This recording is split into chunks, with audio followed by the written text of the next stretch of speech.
ये motor vehicle insurance क्या होता है और क्यों इतना ज़रूरी है? 2023 में अराउंड 4.6 लाख एक्सीडेंट्स हुए इंडिया में। जैसे डेथ और इंजरी में अनलिमिटेड कवर है। अगर गाड़ी टोटल लॉस हो गई बियॉन्ड रिपेयर्स है तो it is called total loss. गाड़ी आपकी पानी में चली गई, इंजन डैमेज हो गया, engine damage is not covered. And जब आपका एक्सीडेंट होता है तो आपकी गाड़ी की तो डैमेज होती ही है, उसके अलावा थर्ड पार्टी डैमेज भी होता है। एज ए व्हीकल ओनर मेरी क्या जिम्मेदारी है? कवरक्राफ्ट बीमा भी भरोसा भी। अगर आपके पास टू व्हीलर है या फोर व्हीलर, आपके पास मोटर व्हीकल इंश्योरेंस तो होगा ही, मैंडेटरी है भाई। पर क्या है ये मोटर व्हीकल इंश्योरेंस और क्यों इतना ज़रूरी है? चलिए आज विस्तार से समझते हैं। और इसे समझाने के लिए हमारे बीच में हैं कवरक्राफ्ट से वहाँ के founder mister Prasad Kulkarni. Hello sir, welcome to the podcast. Thank you so much अपना टाइम देने के लिए। तो सर मुझे बताइए ये मोटर व्हीकल इंश्योरेंस क्या होता है और क्यों इतना ज़रूरी है? देखिए, मोटर इंश्योरेंस क्यों है तो पहले आपको स्टैटिस्टिक जानना पड़ेगा। एग्जाम्पल मैं बताता हूँ, 2023 में अराउंड 4.6 लाख एक्सीडेंट्स हुए इंडिया में। 4.6 लाख एक्सीडेंट हुए नहीं है, रिपोर्टेड है पुलिस में, हो सकता है इससे भी ज़्यादा हो। उसमें से अराउंड 4 लाख पीपल इंजर्ड और more than 1.6 lakh people got died in the accident. Okay, it is a social responsibility of a government to make sure that जो भी एक्सीडेंट में इंजर्ड होते हैं या डेथ होता है उनका फाइनेंशियली टेक केयर करें। Motor insurance 1988 motor vehicle acts में मैंडेटरी कर दिया है to take care of social obligations. तो इसमें सारे व्हीकल्स जो रोड पे चलते हैं उनके लिए इंश्योरेंस इज मैंडेटरी। इसके बिना आप नहीं चला सकते। अगर आप पकड़े गए पुलिस से तो आपको फाइन होगा। तो इसके लिए इंश्योरेंस, मोटर इंश्योरेंस ज़रूरी है और इसके लिए बनाया है। वेल, अगर एक्सीडेंट होते हैं कल को, इसमें एज ए व्हीकल ओनर मेरी क्या जिम्मेदारी है?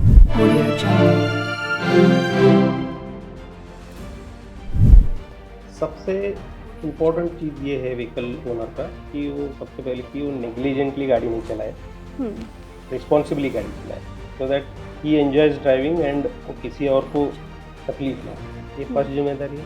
सेकेंड, उसको इंश्योरेंस मैंडेटरीली लेना हो, क्योंकि आप कितना भी मेजर्स लेके गाड़ी अच्छा चलाओगे, हो सकता है आपका एक्सीडेंट हो जाए। राइट। एंड जब आपका एक्सीडेंट होता है तो आपकी गाड़ी की तो डैमेज होती ही है, उसके अलावा थर्ड पार्टी डैमेज भी होता है। थर्ड पार्टी मीन्स किसी और को आपने मार दिया, गाड़ी से मार दिया, तो उसको इंजरी हो सकता है, डेथ हो सकता है, या किसी प्रॉपर्टी को आप डैमेज कर सकते हो। तो ये सब चीज़ों को कवर करने के लिए इंश्योरेंस होता है, तो इंश्योरेंस लेना बहुत जरूरी है। तो इंश्योरेंस में होता क्या है कि देयर आर 3 कवरेज। एक है थर्ड पार्टी, जैसे मैंने अभी बताया, वो मैंडेटरी है। तो पूरा insurance is not mandatory, only third party is mandatory. अच्छा, only third party is mandatory. Own vehicle का नहीं लो तो भी चलेगा? Own vehicle is on your responsibility.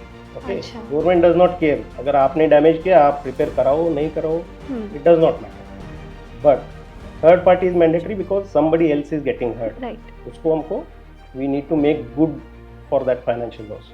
Third is personal accident. जैसे आप गाड़ी चला रहे हो या फिर गाड़ी में आपके रिश्तेदार या दोस्त बैठे हैं, उनकी डिसेबिलिटी या फिर उनका मौत होने की वजह से उनको भी कुछ कंपनसेशन मिलता है। ओके। तो ये 3 कवरेजेस होता है, that is third party liability, own damage और पर्सनल एक्सीडेंट। ये तीनों कवर होता है।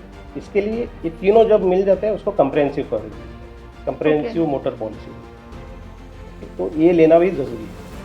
सर, अभी आप कह रहे थे कि थर्ड पार्टी जो इंश्योरेंस है मैंडेटरी है, तो ये कैसे कैलकुलेट होता है कॉम्पेंसेशन?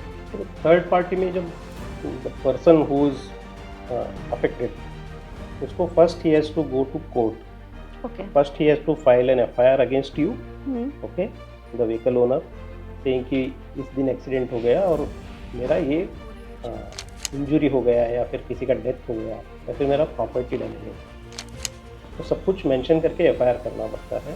एंड उस एफआईआर कॉपी के साथ ही has to go to, there is a tribunal called motor accident claims tribunal, we call it as MACT। उस MACT में जाके उसको वो केस फाइल करना। जब केस हियरिंग में आता है तब both parties will argue from their point of view and finally court will decide कितना मुआवजा देना है। As per that insurance company will pay on behalf of the owner of the claim okay to the person who is injured or suffered in the third party. तो ये इन a nutshell simple ये है। आपने पूछा कितना मुआवजा मिलना है, कैसे कैलकुलेट होता है। It is very simple in case of death of the person because there is a formula which has been created. इतने सालों के एक्सपीरियंस के बाद में इंडस्ट्री में एक फार्मूला क्रिएट हुआ है जिसके ऊपर सबका एग्रीमेंट है। उस फार्मूला के बेसिस पे जो बंदा मर गया है उसका एज, उसके नंबर ऑफ डिपेंडेंट्स, उसका सैलरी कितना था जब एक्सपायर हुआ, और बहुत सारे उसका जो इनकम, ओवरऑल इनकम कितना था, ये सब कुछ चेक करके उस फॉर्मूले के तहत एक आउटकम आता है and that has to be finally paid out to the third party claimant. और अगर आप प्रॉपर्टी डैमेज की बात करोगे तो प्रॉपर्टी डैमेज में भी इट इज़ नॉट अनलिमिटेड। जैसे डेथ और इंजरी में अनलिमिटेड कवर है, there is no cover limit. जैसे आपका सम इंश्योर्ड होता है, इसमें सम इंश्योर्ड इज अनलिमिटेड। अच्छा, बिकॉज आपका इनकम कितना भी हो सकता है, no one can control it, तो उसके ऊपर वो कैलकुलेट होता है and we can not put any control on that, तो उसका पैसा होते दो। फिर आपका injuries are paid based on the medical bills और हॉस्पिटल में कितने दिन आपने सफ़र किया, बहुत कुछ उसमें ऐड होके finally there is amount which is. Property damage में वो प्रॉपर्टी के रिपेयर का या रीइंस्टेटमेंट का जितना भी बिल्स मिलेंगे उसके बेसिस पे वो पे आउट हो जाता है and everything has to be settled in court of law. Both of the parties has to agree and sign off कि दिस इज क्लोज, तब जाके वो क्लोज होता है। उसमें भी 3 कोर्ट होते हैं, डिस्ट्रिक्ट लेवल पे, state level and national level. अगर डिस्ट्रिक्ट लेवल पे if any party does not agree on the judgment, they can go to next level, state पे, फिर state से you can go to national level, and even in Supreme Court also you can go and appeal for the compensation. So this is the whole gamut of third party. This is good that government is making sure कि कोई भी आपकी वजह से सफ़र ना करे because of your carelessness और because of some unfortunate situation at least. That is the idea of third party insurance. और जो ओन व्हीकल का डैमेज होता है वो कैसे कैलकुलेट होता है? ओन व्हीकल का डैमेज इज क्वाइट सिंपल। एक तो सम इंश्योर्ड फिक्स होता है, अगर गाड़ी टोटल लॉस हो गई बियॉन्ड रिपेयर्स है तो it is for total loss, तो आपका पूरा सम इंश्योर्ड आपको मिल जाता है। बट अगर रिपेयर करना है तो you have to take it to repair garage में लेके जाने के बाद they will assess, they will give you one estimate कि कितना इसका प्रोबेबल अमाउंट होता है for repairs. And from insurance company side there is a person who is called surveyor. For example मैं आपको बताता हूँ कि 5 लाख का एक एस्टिमेट दे दिया रिपेयर का, एंड सर्वेयर जाता है, वो देखता है कि क्या क्या डैमेजेस है, कौन सा पार्ट रिपेयर करना है, कौन सा पार्ट रिप्लेस करना है, different charges of labours and everything. वो सब कुछ चेक करने के बाद against that he will say 5 lakh के against I am approving 3 lakh rupees. Okay, so that is what you will get from the insurance. Alright. So it is quite simple, but there is a difference between 5 lakh and 3 lakh. So you will ask how it is. Yeah, exactly. Okay. तो उसमें क्या होता है कि when you go to repair shop, they will give you cost of new parts. For example, एक headlamp टूटा हुआ है तो उस headlamp का current price वो देते हैं। और अगर शायद समझो अब मेरी गाड़ी 3 या 5 साल पुरानी गाड़ी है तो you are going to approve a new part for old vehicle. Okay. So insurance does not work like that. So insurance works on basis of the age of vehicle. अगर 3 साल पुराना गाड़ी है तो उस हेडलाइट के ऊपर कुछ डेप्रिसिएशन लगेगा। ओके, तो वो डेप्रिसिएशन कट करने के बाद you will get that amount. तो समझो आपका 1000 रुपीज़ का हेडलैम्प है, but you will not gate 1000 rupees because of depreciation. You may get 700 or 800 depending on the age of vehicle. So this is one part, and there are many things which normally when creating estimate garage people they put lot of things. to make money out of accident. So those are all not approved. Okay Those has to be borne by owner of the vehicle. Sir ये deductible क्या होता है? ये insurance के term में जब भी claim लेने जाते हैं ये काफ़ी यूज़ होता है ना, व्हाट इज़ डिडक्टिबल?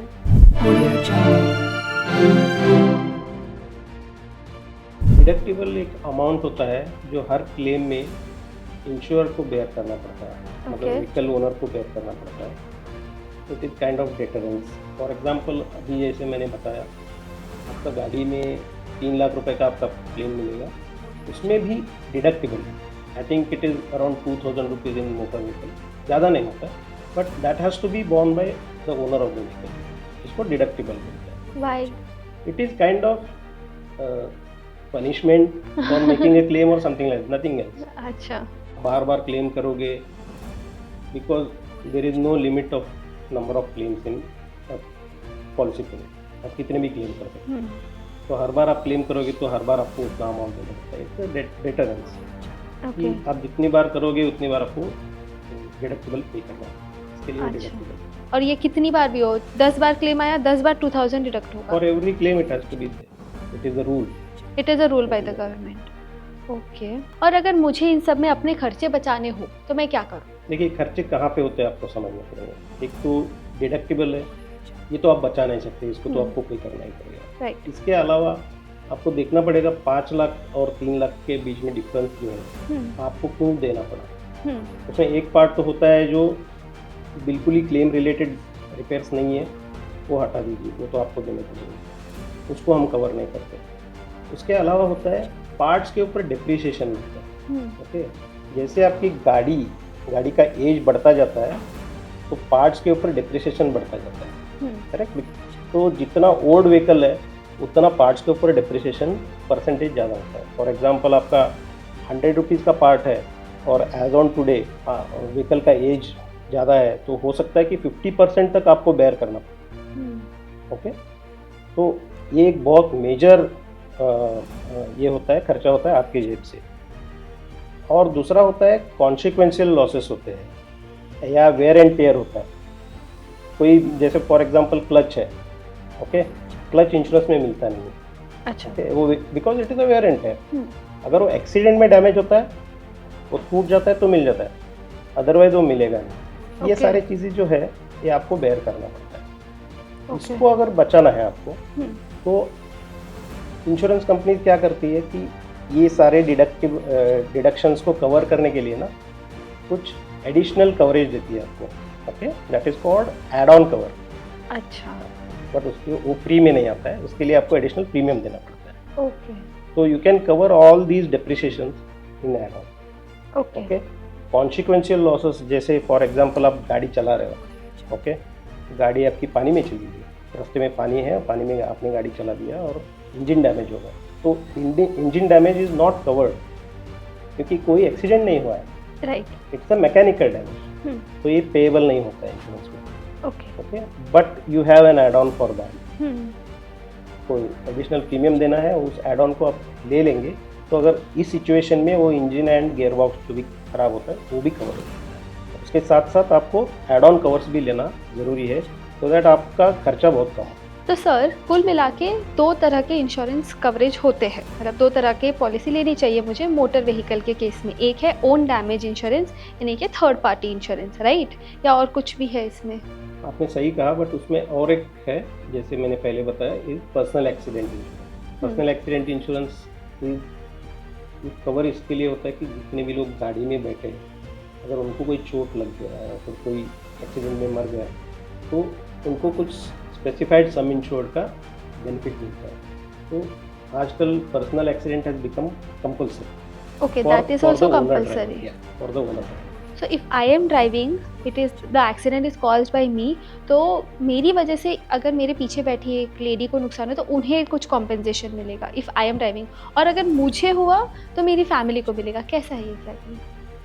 उसमें लिखा होता है कितने लोगों, गाड़ी का एक तो कैपेसिटी होता है, नंबर ऑफ सीट्स होता है, उतने नंबर ऑफ सीट्स का आप ले सकते हो. उसमें 2 तरह का होता है, एक नेम्ड पर्सनल एक्सीडेंट होता है, एक अननेम्ड होता है. नॉर्मली अननेम्ड लेते हैं so that everyone gets covered. Okay. अगर नेम करोगे तो स्पेसिफिक आदमी को कवर होता है. अच्छा. तो नॉर्मली अननेम्ड ये कवर लेते हैं for the full number of seats. Okay. उस टाइम में एक्सीडेंट में जो भी बंदा उसमें सफ़र होगा उसकी फैमिली को, अगर वो मर गया तो उसकी फैमिली को या नॉमिनी को उसका बेनिफिट मिलता है। ओके। और अगर वो he still there and he gets disabled तो हर एक डिसेबिलिटी के लिए परसेंटेज ऑफ सम इंश्योर्ड के बेसिस पे उसको पे आउट होता है। So if I my own car और माई 2 व्हीलर और उसमें कोई पीछे बैठा हुआ है, कोई भी और new friend as well, Correct. आज ही मिली हूँ मैं उससे, Correct. फिर भी Correct. उसको कॉम्पेंसेशन उसको मिलेगा compensation मिलेगा। बिकॉज मैंने पर्सनल एक्सीडेंट कवर लिया हुआ लिया है। तो सिर्फ कोई थर्ड पार्टी या सामने वाले इंसान को नहीं, मेरे साथ जो है उन्हें भी कवर मिले, उन्हें भी थोड़ा उसके लिए financially. Personal accident. Okay, that's nice, I did not know about this actually. This is very important because owner driver के लिए जो कवर है ना, it is compulsory and it is for 15 lakh rupees. Okay. बाकी जो पैसेंजर्स है उनके लिए you can have either 1 lakh cover और 2 lakh, but for Okay. Owner driver it is compulsory to have 15 lakh. Okay, so whoever is driving, they have to have a 15 lakh cover. So tomorrow if I learn driving and I start driving a 4-wheeler, मुझे 15 लाख का वो personal accident cover लेना ही पड़ेगा। वो मिल जाता है जब आप पॉलिसी लेते हो, जब फर्स्ट टाइम आप गाड़ी लेते हो तो उसके साथ थर्ड पार्टी पॉलिसी ऑटोमेटिकली मिल जाता है, without which vehicle can not be registered. Registered ही नहीं होगा तो आप गाड़ी चला ही नहीं सकते, राइट। करेक्ट। तो जब थर्ड पार्टी आपको दिया जाता है उसके साथ साथ पर्सनल एक्सीडेंट भी ऑटोमेटिकली दे देते हैं। Thank you so much sir, that was quite insightful. बहुत सारी नई बातें सीखने मिली मुझे जो आज के पहले मैंने सोचा भी नहीं था। बट सर अगर मैं इतने बड़े कॉन्वर्सेशन को समराइज़ करना चाहूँ, so what is motor vehicle insurance in short, क्या होना चाहिए? इसमें आप सिर्फ 3 पॉइंट अगर समझ लेगी तो it is summary of this conversation. Motor insurance में 3 पार्ट होते हैं। One is third party liability cover, ये कंपलसरी है मोटर इंश्योरेंस एक्ट में, जिसके बिना आप गाड़ी नहीं चला सकते। Okay. एंड इस कवर की वजह से अगर किसी को आपकी गाड़ी की वजह से कोई एक्सीडेंट की वजह से नुकसान होता है तो उसका भरपाई मिल जाता है through MACT। Okay. This is the first point. Done. Second point, own damage cover आपको लेना चाहिए, क्योंकि आपकी गाड़ी का जितना भी डैमेजेस है उसका रिपेयर का खर्चा, या फिर अगर गाड़ी आपका चोरी हो गया है, टोटल लॉस हो गया तो आपको पूरा सम इंश्योर्ड मिलेगा अगर आपके पास ओन डैमेज कवर है। और उसके साथ अगर आप एड ऑन कवर्स भी लेंगे तो आपके रिपेयर के टाइम में जो खर्चे होते हैं वो बच जाएंगे। ठीक है। और third and very important part is personal accident. ये कवर भी बहुत ज़रूरी है, और personal accident for owner driver जो है this is compulsory okay. For 15 lakh of sum insurance. उसके अलावा अननेम्ड पैसेंजर्स आपकी गाड़ी में जीते हुए उनके लिए 1 लाख या 2 लाख रुपए का आप ऑप्ट कर सकते हो और उनका पॉलिसी ले सकते हो। जब एक्सीडेंट होता है तो उनके लिए ये फाइनेंशियल बेनिफिट मिलेगा। तो this is Okay. Summary of motor insurance. Before we conclude, मुझे एक सवाल है। पर्सनल एक्सीडेंट जो ड्राइव कर रहा है, जिसके नाम पे गाड़ी है, उसे तो लेना है, बट अभी सपोज़ मेरी बहन के नाम पे गाड़ी और मैं भी चलाना चाहती हूँ, तो वो मेरे लिए तो मैंडेटरी नहीं होगा क्योंकि उसके नाम पे है, but I am driving so I should take it ideally. Owner driver cover जो होता है वो आपके बहन के नाम से होता है। अगर कुछ उनको हो गया तो she will get compensation of 15 lakh. अगर आपको कुछ हो गया तो आइदर 1 लाख और 2 लाख जो आपने ऑप्ट किया। But I was driving that vehicle at but you are that not time. Owner. अच्छा, it is it's called only owner owner driver. Driver. Alright, तो अब हमने काफ़ी चर्चा की है मोटर व्हीकल इंश्योरेंस के बारे में। अब आपके पास थर्ड पार्टी इंश्योरेंस और पर्सनल एक्सीडेंट इंश्योरेंस तो होना ही चाहिए if you have your own vehicle, and अगर आपने ओन डैमेज व्हीकल का इंश्योरेंस नहीं लिया है तो वो भी ले लीजिए। And with this we come to the conclusion. Thank you so much. Stay happy, stay safe.